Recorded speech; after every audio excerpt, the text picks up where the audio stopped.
अपने पास एक मॉडल है लावा का ब्लेज एक्स 5G। इस ब्लेज एक्स 5G में जो प्रॉब्लम है वो टच की है। ये भाई मेरे स्टूडेंट हैं, इनको मैं रिपेयरिंग सिखाता हूँ, डिस्ट्रिक्ट बांदा से हैं ये, और इनको तो सुमेरपुर में लोग जानते ही हैं। तो हम ये बात करेंगे कि आज इस लावा ब्लेज एक्स 5G में क्या प्रॉब्लम थी फ़ोन में। टच नहीं वर्क कर रहा था। इस फ़ोन में फ़ोन था वाटर डैमेज, ओलेड डिस्प्ले है। कस्टमर को हमने अगर ओलेड डिस्प्ले खर्चा बताया तो 6,6500 की कॉम्बो है इसकी। तो हम लोग अगर ओलेड डिस्प्ले की बात करें ना मेरे भाई, तो अगर आप उसमें फालतू छिड़काई नहीं करोगे, कभी काम नहीं किए हो, उल्टा सीधा हरकतें नहीं करोगे ना, तो ओलेड डिस्प्ले कभी भी खराब नहीं होती है। मैं गारंटी लेता हूँ ओलेड डिस्प्ले में आप टूटी फूटी मत दो, आप उसका बेल्ट भी काट दोगे, हमारे पास रिपेयर हो जाएगा। मैं आपको बेल्ट भी चेंज करके रिपेयर करके दिखाऊंगा। और ओलेड डिस्प्ले में टच नहीं चल रही है तो 99% चांस है, अगर आप मेरे पास फ्रेश कंडीशन में लेके आ रहे हो तो मैं उसको सही करके दिखाऊंगा। ऐसा ही कुछ इस फ़ोन में हुआ है, कस्टमर के सामने है, और हम कस्टमर का भी वीडियो भी बनाएंगे। पहले हम अपनी बात करते हैं कि इस फ़ोन को हमें रिपेयर कैसे करना है, क्या क्या चीज़ें इसमें देखनी है। फ़ोन में टच नहीं चल रही थी, अभी इस कंडीशन में हमारी टच वर्किंग पे है, वर्किंग पे है। तो हम थोड़ा सा ये दिखाएंगे, मैं अपने टेक्नीशियन भाइयों को जिनको इस चीज़ के नॉलेज नहीं है, जो आईसी के बारे में चर्चाएं करते हैं, तो आईसी रिपेयरिंग क्या है और आईसी के बारे में कैसे काम करना है, डायग्राम को कैसे रीड करना है, क्या क्या चीज़ें इंपॉर्टेंट जानना जरूरी है, एक कंपोनेंट की वैल्यू क्या है, उस कंपोनेंट की औकात क्या है, मैं आज आपको फ़ोन में दिखाऊँगा। थोड़ा सा आ जाना, हमारे सिस्टम की तरफ ले चलते हैं।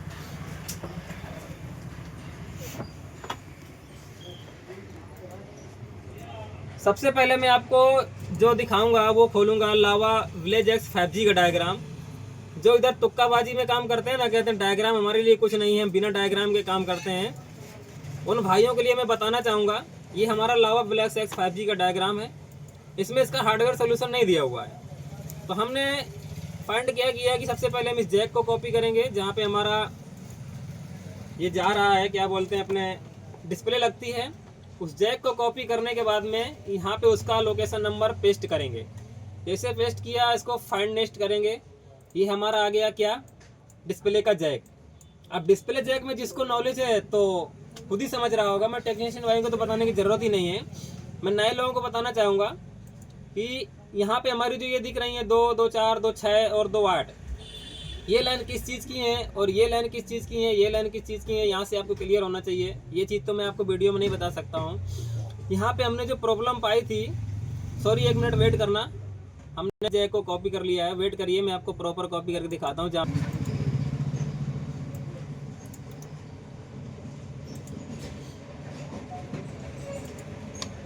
ये हमारा डिस्प्ले जैक है, हमें थोड़ा सा लेआउट में गलत कॉपी कर लिया था।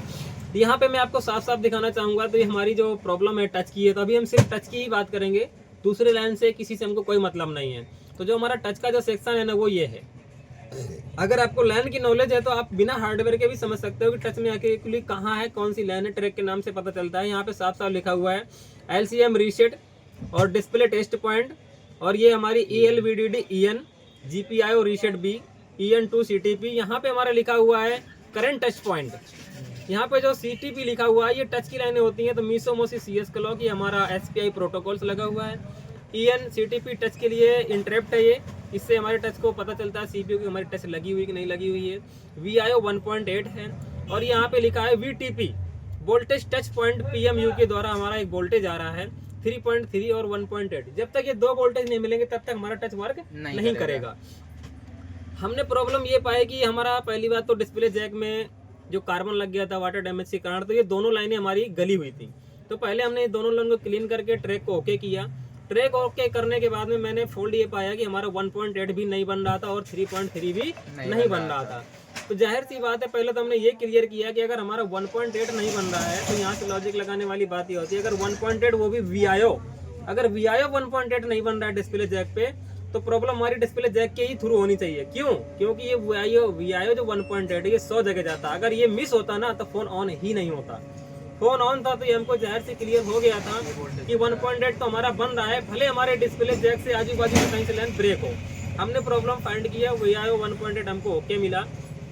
उसके बाद जो हमारी प्रॉब्लम रही थी वो थी हमारी VTP voltage touch point PMU, ये हमारा 3.3 का वोल्टेज मिस था। लाइन तो ओके थी, हमारी रीडिंग तो ओके है, लेकिन पावर आईसी इसको 3.3 का वोल्टेज नहीं दे रही थी। पावर इसमें लगी है, 5G फोन है, MP 6370 लगी हुई है।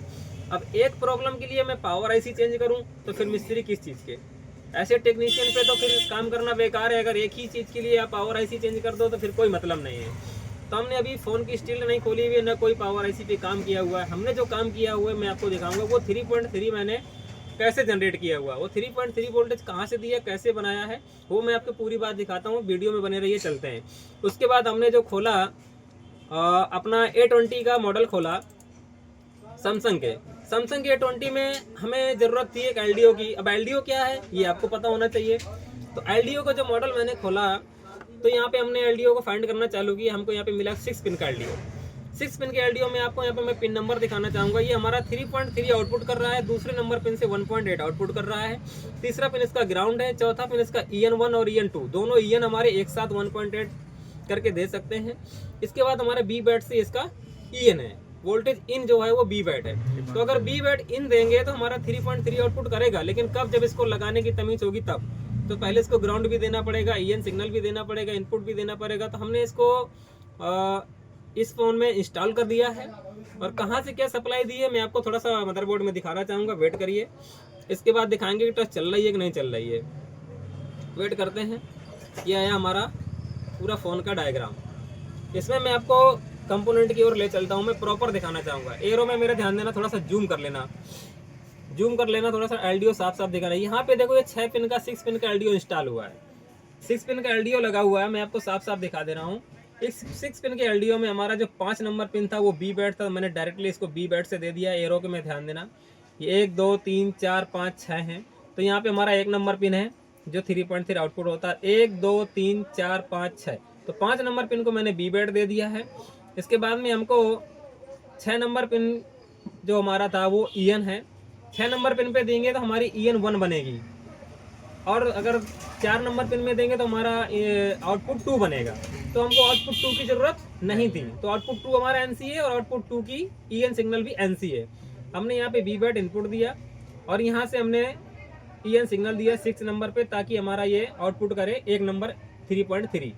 और जो हमने EN सिग्नल दिया ना मेरे भाई, सबसे पहले उसमें ध्यान देना कि ये हमारा ग्राउंड है, क्योंकि इसको ग्राउंड देना ज़रूरी है। ये मैंने बॉडी से ग्राउंड कर रखा है। जो हमारा EN देना है उसमें भी एक बहुत बड़ी ध्यान देने की चीज़ है। मैंने VIO 1.8 से इसको EN दिया है।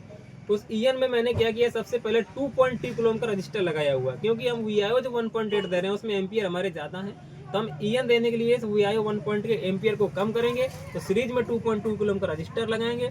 उसके बाद EN सिग्नल देंगे। हमारा 3.3 का वोल्टेज जो है वो यहाँ से लेकर डिस्प्ले जैक तक जनरेट हो गया। ये देख लीजिए, मैंने यहाँ से सप्लाई दी हुई है, क्योंकि यहाँ से ट्रैक होते हुए हमारे डिस्प्ले जैक में जा रहा है। यहाँ पे मैंने 3.3 की सप्लाई दे रखी है। अब मैं आपको फ़ोन में दिखाऊंगा कि हमारा टच चल रहा है कि नहीं चल रहा।